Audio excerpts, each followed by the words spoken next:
Hello everyone and welcome to Sunburned. Albino ranks every boss in the Sly Cooper franchise from easiest to hardest. I'm mostly just counting main boss fights here, like level-defining ones. I know there's a few event encounters scattered across the series where bosses show up, like the one where Murray defends the hangar against Mugshot in Sly 3, but I don't really classify those kinds of things as boss fights per se. We've got 23 titular situations we are ranking though, so starting from easiest and working our way to hardest, number easiest, The Mask of Dark Earth, Sly 3. See, like, even this one is a stretch. I'm including it because it's the end mission of an area against that area's boss, if you can call it that. The Mask of Dark Earth is just an object that flies around and turns people into Yao Ming. It doesn't have a personality or an established goal, it's just kind of there doing whatever to whoever's close by. The first part of the encounter has you shooting sleep darts at Lady Demolita while everyone on Twitter begs her to be stepped on. If you hit her, she turns around and shoots the slowest moving bullets you'll ever see in your life. You just kinda inch out of the way for a sec before you're back at it.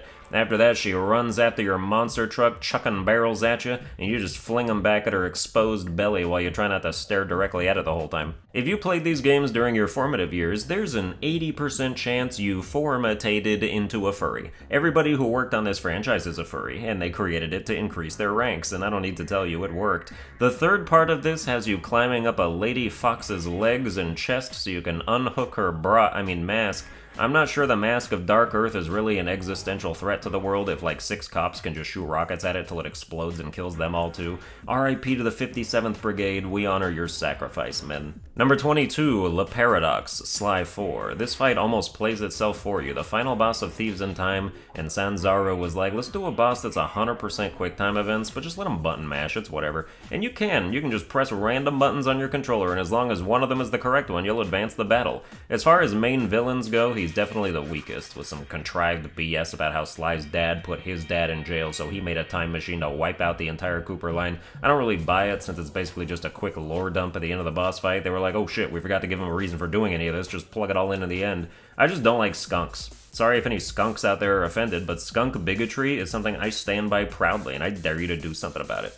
Number 21, Klakla, Sly 2. And the award for dumbest name goes to, I don't know how Neela can even say that out loud and take herself seriously.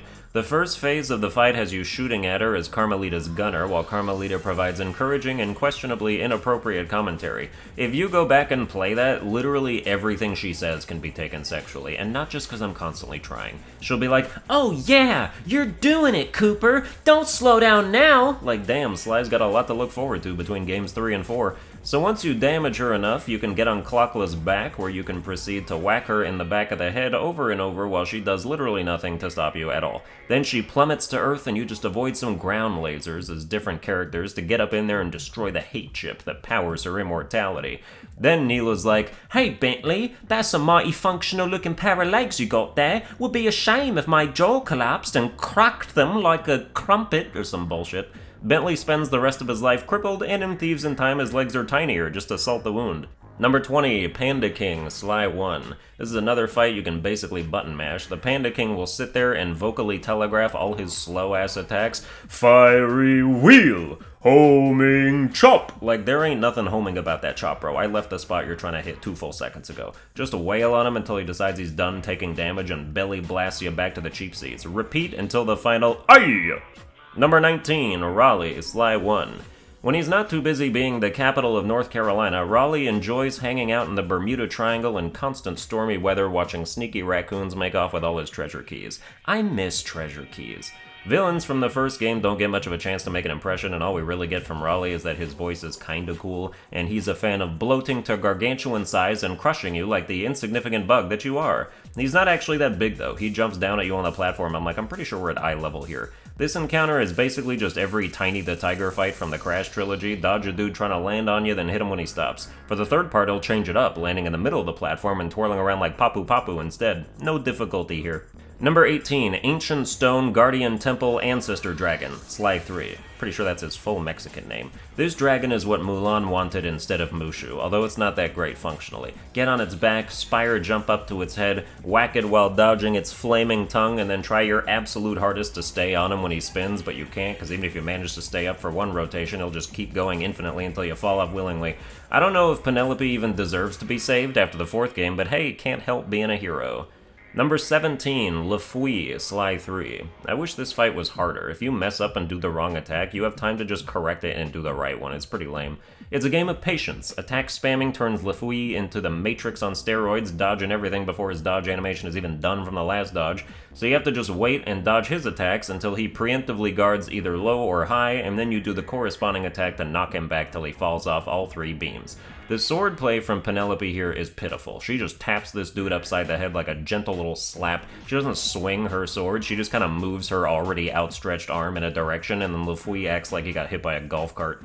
Number 16, Penelope, Sly 4. Oh good, more opportunity to shit-talk Penelope. Sucker Punch made Penelope probably the most natural fit for the Cooper gang as far as new members are concerned, and then Sanzaru with Thieves in Time was like, actually she hates them and thinks they're dragging Bentley down, and all of a sudden she's fueled by the desire for riches and narcissistic ambitions of grandeur. Terrible personality retcon. Also, you can't make a person a twist villain when the previous game already made them a twist villain. You've lost the twist at that point. Actually, you've just succeeded in twisting the integrity of the character. If that was the twist you were going for, then bravo, you suck. This fight is really hard on the shoulders. Pretty much all you're doing is just quick scoping her robotic shoulders until they break off and then finishing on her chest like Bentley after a long day of tinkering. After that, it's a horrendous small mech fisticuff battle that controls about as well as a leash around a rabid dog. At least you get to punch this terrible version of Penelope's lights out. Number 15, The Black Baron, Sly 3. Oh my god, no more Penelope. Number 14, Jean Bisson, Sly 2. Oh neat, it's a French-Canadian lumberjack with an American Southern accent. That's natural. But I guess they didn't want him to sound like, "Salutations, Mr. Arpeggio. I'd sure like to buy your clockwork part after I compete in the lumberjack games."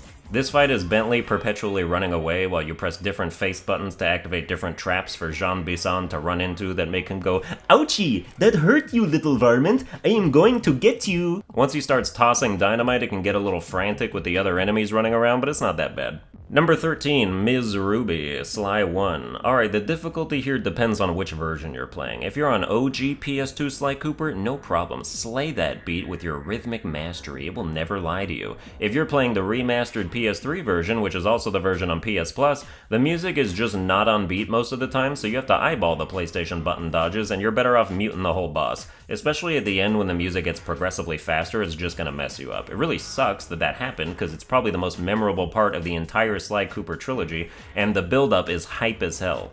Number 12, Dimitri, Sly 2. Is Dimitri the best character in the franchise? One could argue against it, but if you do, I'm gonna have to ask you to show your bling and let me shine you. You think you can swing at a tennis racket? I'll show you who hits the ball over the net.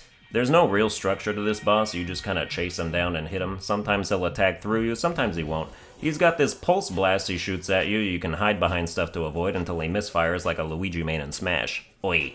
Number 11, Miss Decibel, Sly 4. Thieves in Time has some strong boss fights, but this isn't really one of them.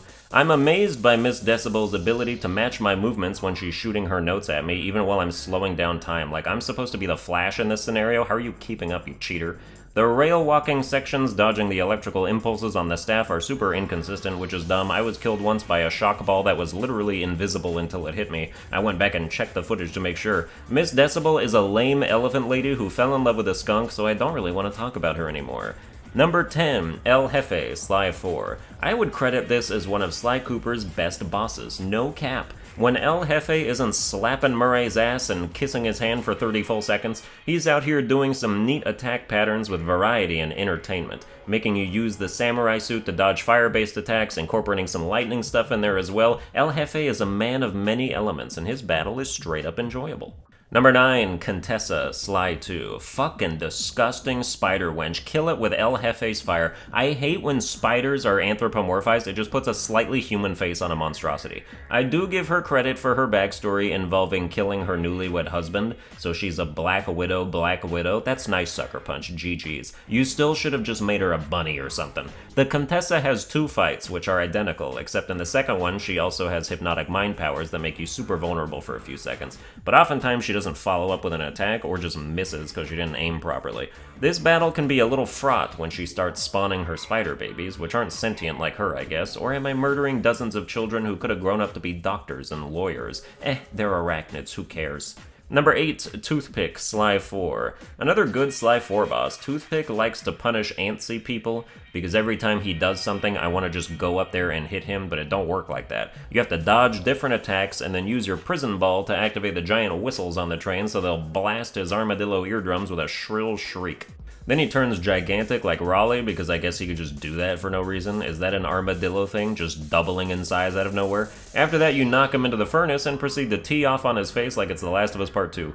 Number 7, Mugshot, Sly 1. This boss is initially difficult, and coming back to it after a few years, it took me a few tries to relearn the strat that makes it way easier. Mugshot's AI is actually insane, and he will corner you faster than a frat guy at a party, and the millisecond he has line of sight, he takes the damn shot. This can be managed by double jumping at the exact right time over the bullets. It sort of trivializes the fight when you start nailing the timing, but I still wanted to rank Mugshot decently high because of how he might present himself to newcomers. In the third phase, wait till he shoots the mirror you're in front of, then whack it immediately, and bound your way over to the next one and repeat. Don't linger in the same place after you hit it, or he'll just turn it right back. This is probably my favorite boss from the first game. It's the only one that makes you constantly feel under attack and in imminent danger. Number 6, The Grizz, Sly 4. I actually think this is probably the second best personality in the franchise behind Dimitri. I didn't pay much attention to The Grizz the first time I played back in 2013, but on my recent playthrough I started listening, and The Grizz is just out here hustling.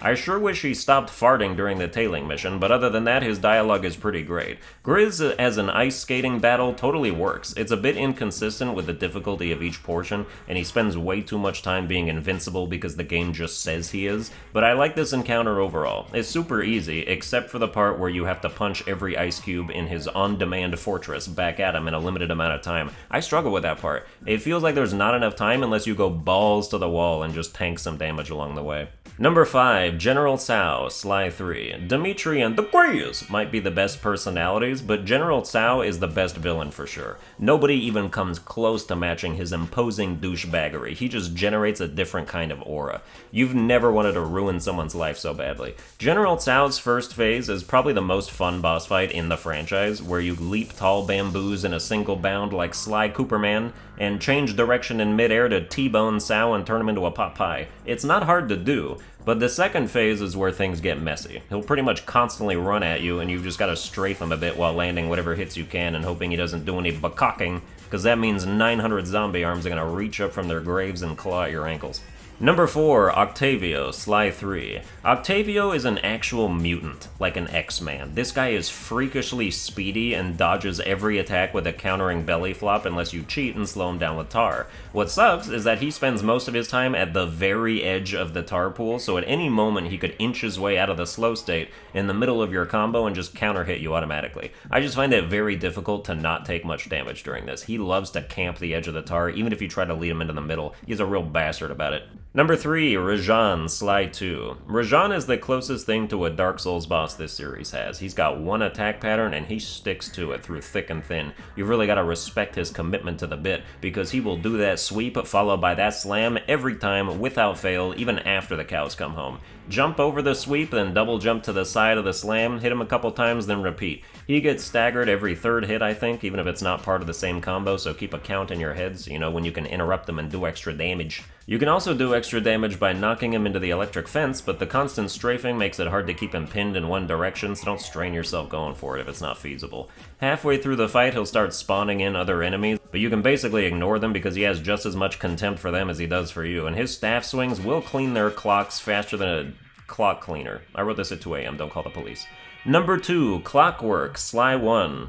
The ultimate initial villain, the bird behind it all, the evilly mechanical Clockwork. His fight's not even really that bad, it's just long, and if you die, you have to start the whole thing over. The whole time he's quipping at you, taunting you, saying things like, "You're the weakest Cooper I've yet encountered," and then every time you hit him, he turns into Charlie Brown's dad, like, wah wah wah wah wah wah wah. The jetpack part isn't difficult. The last time I played, I just died like 3 times on the resulting platforming after you knock him into the lava with all those lasers coming at it everywhere. It's a lot. Number 1, Dr. M, Sly 3. I hate this boss. Definitely my least favorite fight in any Sly game. This guy just frame 1 reacts to attacks you try to do and covers himself in hitboxes before you can pull them off. I never found a reliable way to get in without opening myself up to the risk of him just insta-forming a big elemental ball and rinsing me out with it. I got 1 hit away from killing him twice, and he would just beat me to the punch whenever he wanted. It really didn't feel earned or fair. Sometimes you can get in a rhythm of steamrolling him with charge attacks, which is great, but you never know when he's just gonna interrupt you with his made-to-order fireballs and light your ass up. Well, that's going to do it for this boss ranking. I hope you enjoyed it. If you're a Sly Cooper fan and you haven't seen it yet, I did a stream series of the entire Sly Cooper franchise recently, which you can either watch full streams of or the highlights I put together for each game. Check my recent playlists for those. Otherwise, watch all my videos to pull off a super sneaky Master Thief move, and I'll see you guys next time.